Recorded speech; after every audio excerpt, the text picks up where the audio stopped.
Vamos ouvir o Dr. Manuel Sebastião. Doutor, brinde-nos, por favor, com 15 minutos cirúrgicos de intervenção. Obrigada.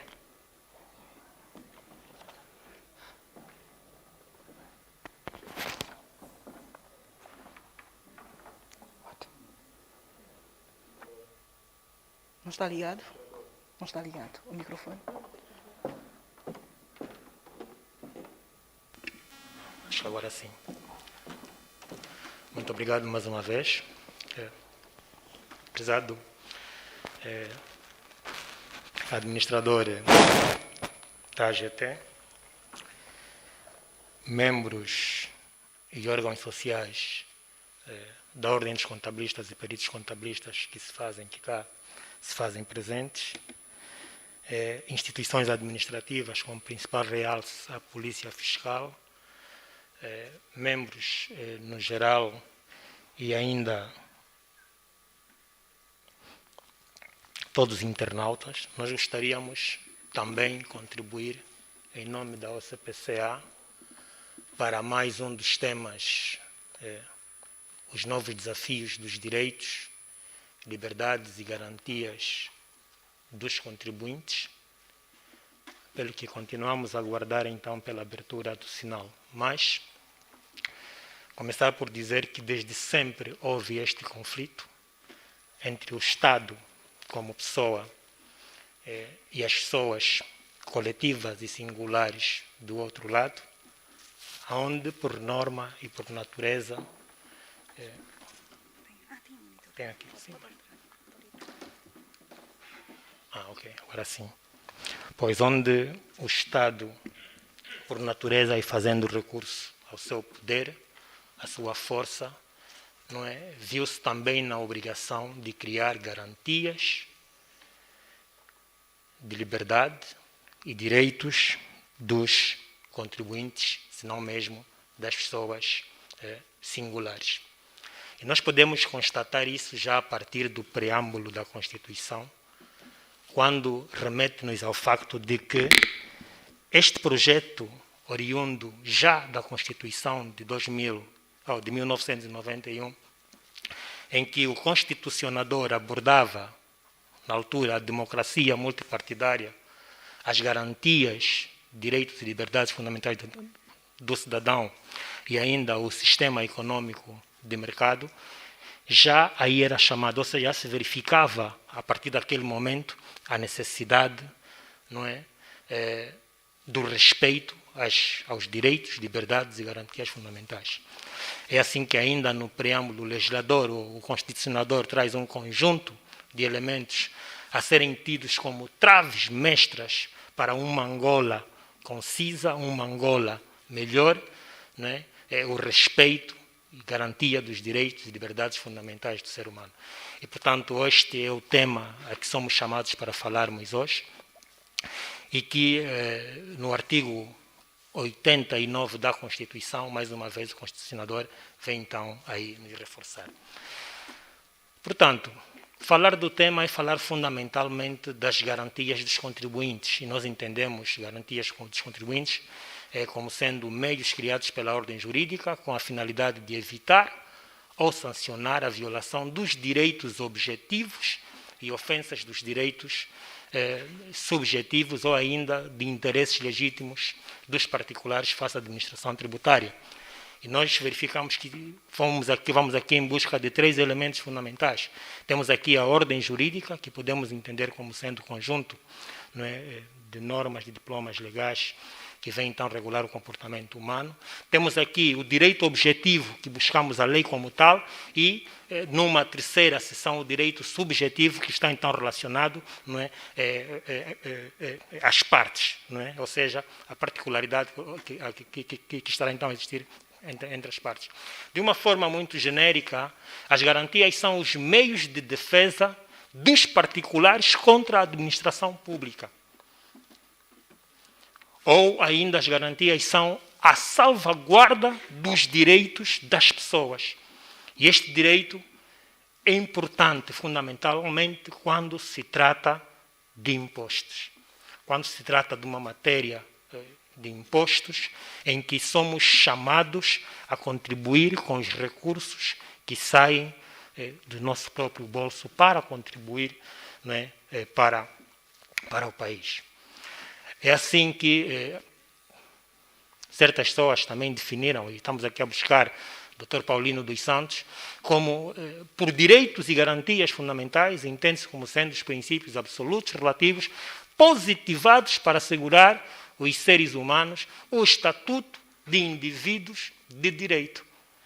E este escritor, ele subdivide fundamentalmente os direitos e garantias do Estado, não é, em duas partes, ou seja, ele remete-nos a um conjunto de garantias petitórias, não é, que são aquelas garantias que não pressupõem uma prévia prática de um ato administrativo, e ainda as garantias impugnatórias. E associadas ainda a estas, nós podemos verificar um outro conjunto de garantias tributárias que podemos encontrar no 23º da Lei 21/20 de 22 de outubro, que vem então regular o Código Geral Tributário, claro, alterado posteriormente em 2020 com a Lei 21/20. Portanto, vamos encontrar aí um conjunto de garantias que os contribuintes têm, não é? Como o de não dever pagar duas vezes um único imposto, o de não dever pagar pela mesma matéria coletável duas vezes o mesmo imposto, o de impugnar ações do Estado, ou seja, da Administração Geral Tributária, quando julgar-se ser necessário, e outras garantias aí mencionadas. E aí, então, a razão das garantias dos contribuintes estarem adstritas, a norma tem que estar aí devidamente tipificadas e mencionadas para que, então, o contribuinte, né, vá para aí e faça, então, se usufruir destes seus direitos. Nós temos um conjunto de garantias a nível da Constituição, ou seja, do Código Geral Tributário, fundamentalmente outros códigos de natureza fiscal, né, como o direito à compensação ou restituição, que vem consagrado nos artigos 58 e 59, o direito à caducidade e à prescrição, um direito que assiste também aos contribuintes, vem consagrado no 63, 62 e 63. Estamos ainda a falar do direito da audiência, né? Hoje, a Administração Geral Tributária tem, né, este dever, porque os contribuintes têm esse direito de serem ouvidos pela administração, o direito de participação e denúncia, o direito de fundamentação, o direito de informação, o direito de substituição de declaração, consagrado no artigo 122 do Código Geral Tributário, e outros direitos associados a outros diplomas legais. Aliás, é-nos aqui importante dizer que o Constitucionador, no 102, remete-nos ao facto de que não se deve pagar impostos que não estejam mencionados, incidência, taxa, as garantias dos contribuintes e, subsequentemente, então, não é, os benefícios, não é, dos contribuintes. Portanto, é o legislador a considerar esse dever legítimo dos contribuintes. E assim, então, sendo, temos ainda as garantias também tidas ou chamadas de impugnatórias, não é, que, para o nosso caso em particular, elas são 4, são conhecidas como sendo 4, as garantias, a reclamação, o recurso hierárquico, o recurso impróprio e o recurso de tutela, onde fizemos menção de trazer fundamentalmente os dois primeiros, a reclamação administrativa e também o recurso hierárquico. Bom, na realidade isso serviu para tentarmos trazer à tona, não é, a essência jurídico-legal do porquê que os direitos, as garantias são legítimas cá no nosso país. A Constituição traz este elemento. Então, associado a isto, e como contabilistas que somos, e porque lidamos diretamente com os clientes, os contribuintes, quer como pessoas singulares, ou até mesmo como pessoas coletivas, calculamos o imposto e remetemos à AGT. Então, nós verificamos alguns aspectos que gostaríamos também aqui de abordar. Nós verificamos que, em certos casos, o Estado coloca-se numa posição onde existe uma inversão de papel. Ou seja, em algumas situações nós conseguimos denotar que aquele que era papel do Estado está a ser remetido ao contribuinte, e o papel do contribuinte em muitas situações está a ser atribuído ao Estado. E dentre eles mencionamos o facto de que o contribuinte tem de pagar de acordo ao formato definido, sem opções. O legislador define o formato, o imposto deve ser pago eletronicamente, único e simplesmente, e aí nós verificamos que algumas pessoas sem esta capacidade, ainda querendo pagar o imposto, eles ficam impossibilitados porque não têm recursos como tal. Nós verificamos ainda situações em que, para o contribuinte possa cumprir, ela terá de gastar dinheiro, ou seja, terá de ter obrigatoriamente um contabilista para operar os proveitos, os custos, a dinâmica contabilística que não é qualquer um que sabe fazer. Tem de comprar software, tem de comprar outros elementos a que ele sente-se também, em algumas situações, impossibilitado de assim proceder.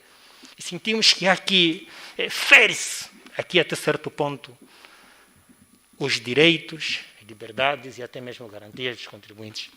Verificamos ainda que o contribuinte vê-se na obrigação de organizar-se. Isto é bom, mas para um país em que 90% das instituições estavam completamente desorganizados, terem que se organizar hoje, do dia para a noite, nós conseguimos identificar muitos problemas a este respeito. Temos uma segunda situação: o Estado não criou a 100% e em tempo útil as condições para que todos os contribuintes consigam estar preparados para cumprir. A percentagem dos contribuintes que cumprem é muito baixa. Ou seja, não existe cultura empresarial. Isso é um facto. E nós conseguimos nos aperceber disso. Nós temos hoje situações em que o empresário não conhece sequer a dinâmica da fatura por forma, por que dar a fatura por forma, por que da fatura definitiva, não conhece documentos contabilísticos. Nós temos problemas de falta de energia aqui em Luanda, verifica-se muito. E nós temos um sistema em que, ao lançarmos os dados no software, se porventura a energia cai, o sistema começa do zero. E eu estou a falar de Luanda, não quero me meter ainda nas províncias. Nós estamos a falar de dificuldades nas estradas.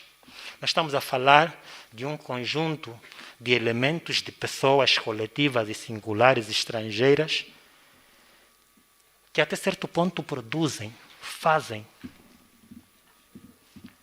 mas não conseguem pagar por questões burocráticas. Então sentimos também que há aqui uma...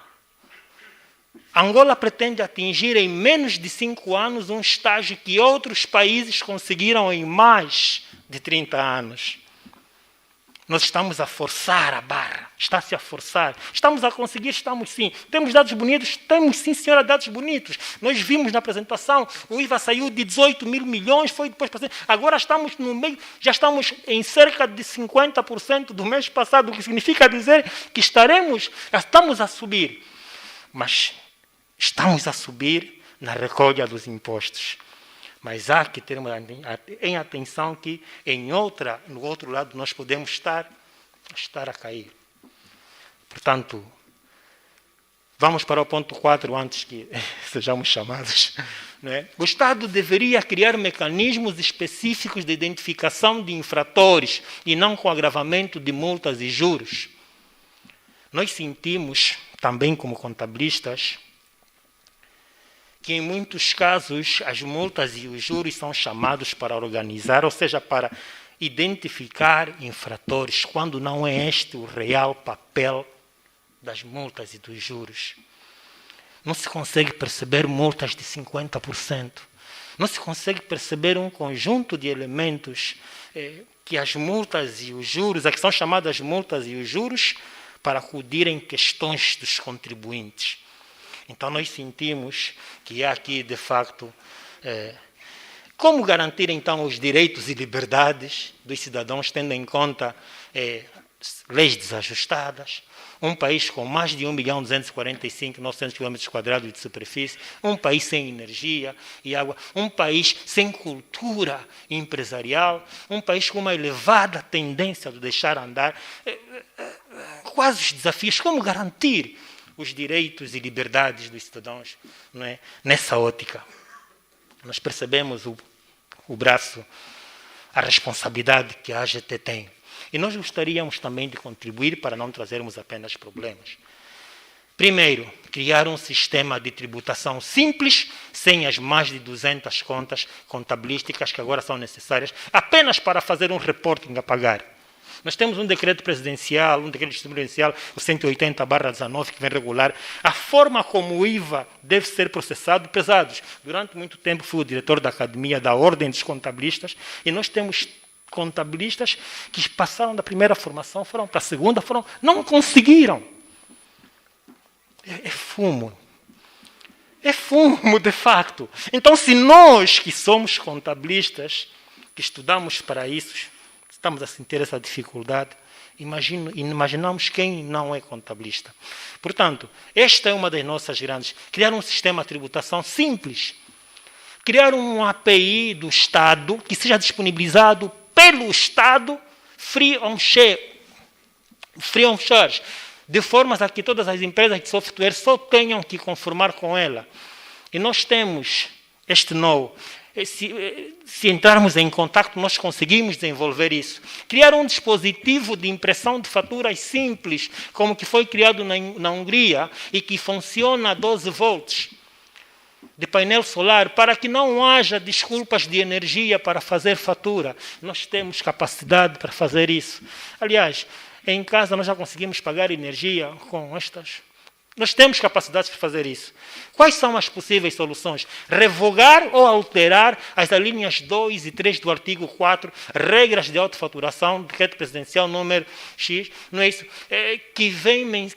Que traz um elemento que a nossa colega levantara na sessão passada, em que se porventura um cliente adquirir um determinado bem numa empresa, esta empresa deverá denunciar, deverá informar, deverá credenciar, deverá registrar os elementos. Nós sentimos que está aqui uma violação dos direitos e liberdades e garantias dos contribuintes. E nós fazemos isso porque o Estado é uma pessoa do bem.